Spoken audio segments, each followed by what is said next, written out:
A história de Elias é uma das mais conhecidas e fascinantes narrativas do Antigo Testamento da Bíblia.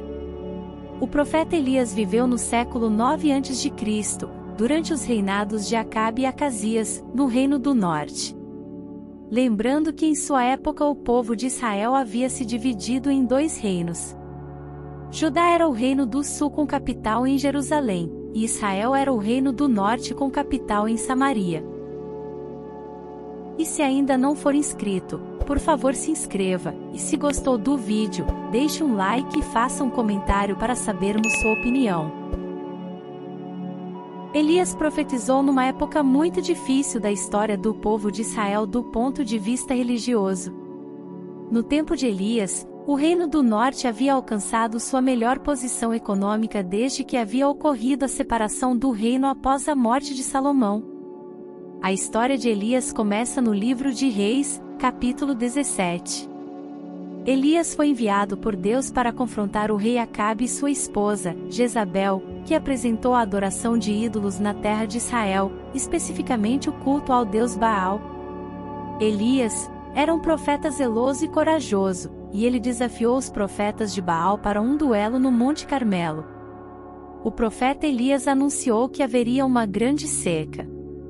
Devemos lembrar que Baal era o deus da vida e da fertilidade. Logo, tal seca representava um ataque direto à suposta capacidade desse ídolo de controlar as condições do tempo. Após essa profecia, Elias recebeu recomendações divinas para que se retirasse para o Oriente, escondendo-se junto ao ribeiro de Querite. Nesse lugar, Elias foi sustentado milagrosamente. A água vinha do próprio ribeiro, e o pão e carne eram trazidos por corvos. Durante o período da seca profetizada por Elias, a fome castigou Samaria. Nesse período Jezabel mandou matar os profetas do Senhor. Porém, havia um homem chamado Obadias, oficial de Acabe, que conseguiu esconder alguns profetas. Obadias também foi o responsável em intermediar um encontro entre Elias e Acabe. Acabe culpava Elias da miséria em Israel, mas o profeta deixou claro que ele e sua família é que eram os verdadeiros culpados. Eles tinham pecado contra o Senhor, especialmente por causa da idolatria. Então o profeta Elias convocou todo Israel a comparecer no Monte Carmelo. Naquele lugar confrontaria os profetas de Baal sustentados por Jezabel. Os 450 profetas de Baal e os 400 profetas de Azerá foram até o monte. Ali, 2 sacrifícios seriam apresentados, um pelos pagãos e outro pelo profeta do Senhor. Ninguém poderia queimar os sacrifícios, pois o fogo deveria surgir de forma sobrenatural. O verdadeiro Deus seria aquele que queimasse o sacrifício. Os profetas de Baal fizeram tudo o que puderam, mas nada aconteceu. Elias então consertou o altar do Senhor que estava quebrado, e pediu que derramassem água sobre o holocausto. O profeta Elias clamou ao Senhor, e Deus respondeu com fogo que consumiu o holocausto. Naquele dia os profetas de Baal foram mortos e uma grande chuva caiu sobre Israel. Havia chegado ao fim o período de seca conforme Elias havia anunciado. O povo de Israel viu isso e reconheceu que o Senhor é Deus. Após essa vitória, Elias matou os profetas de Baal, cumprindo uma ordem de Deus. Isso provocou a ira da rainha Jezabel, que jurou matar Elias. Ele então fugiu para o deserto e ficou sob a proteção de Deus. Lá, Elias foi alimentado por corvos e depois foi para a cidade de Sarepta, onde uma viúva e seu filho o acolheram e sustentaram milagrosamente durante um período de seca. Em outra passagem, Jezabel havia planejado a execução de Nabote, que não queria abrir mão de sua vinha em favor de Acabe. Além disso, eles haviam ignorado o direito à herança da terra que era garantido na nação de Israel. O profeta Elias anunciou o juízo divino sobre Acabe e Jezabel, dando detalhes sobre suas mortes e avisando que sua casa seria destruída. Como Acabe se arrependeu, o Senhor adiou por uma geração a destruição da sua dinastia, mas Acabe e Jezabel tiveram mortes desonrosas conforme a profecia.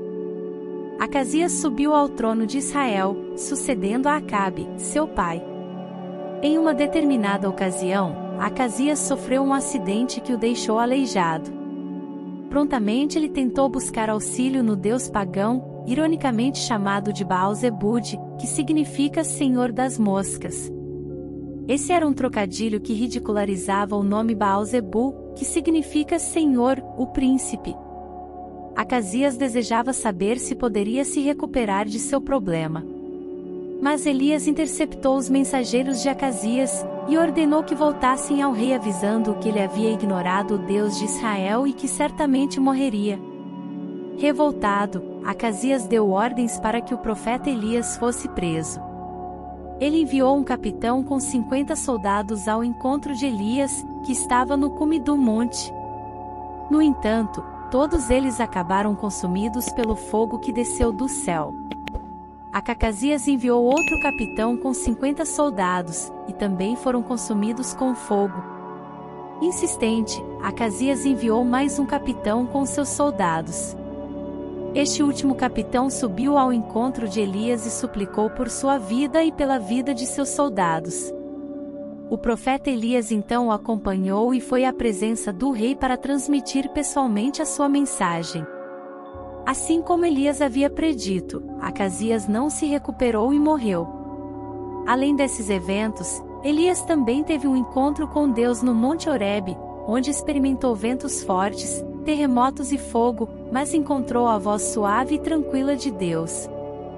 Eliseu, e alguns outros profetas, perceberam que o ministério do profeta Elias estava chegando ao fim, e que ele os deixaria. Por algumas vezes, Elias tentou se distanciar, mas Eliseu insistiu em acompanhá-lo. É importante lembrar que Eliseu já havia sido vocacionado para suceder o profeta Elias. Elias e Eliseu foram a vários lugares juntos. Depois de um milagre realizado no Jordão, o qual teve suas águas divididas, Eliseu pediu uma porção dobrada do espírito do seu mestre. Essa era uma referência ao direito de primogenitura praticado nas famílias israelitas. Em Israel, o filho primogênito recebia a porção dobrada da herança da família. Além disso, ele tinha o direito de suceder o patriarca da casa. Em outras palavras, Eliseu estava desejando se tornar o principal herdeiro espiritual de Elias. Ele não queria ser exatamente 2 vezes mais poderoso do que o profeta, como muitas pessoas imaginam. Eliseu fez um pedido muito ousado. Elias lhe respondeu que não cabia a ele, e sim a Deus, decidir se o pedido de Eliseu seria atendido. A sequência do texto bíblico nos informa que a concessão desse pedido de Eliseu foi garantida. Eliseu viu Elias ascender ao céu em um redemoinho escoltado num carro de fogo com cavalos de fogo. A história de Elias termina de maneira misteriosa. Segundo a tradição bíblica, Elias foi levado para o céu em um redemoinho, sem experimentar a morte física. Seu discípulo, Eliseu, recebeu seu manto e continua o seu ministério profético. A história de Elias na Bíblia é rica em lições espirituais e demonstra o poder de Deus para desafiar os falsos deuses e apoiar seus profetas em momentos de adversidade. Elias é considerado um dos profetas mais importantes e poderosos do Antigo Testamento. E assim, chegamos ao fim de mais um vídeo, e te esperamos nos próximos. Até lá!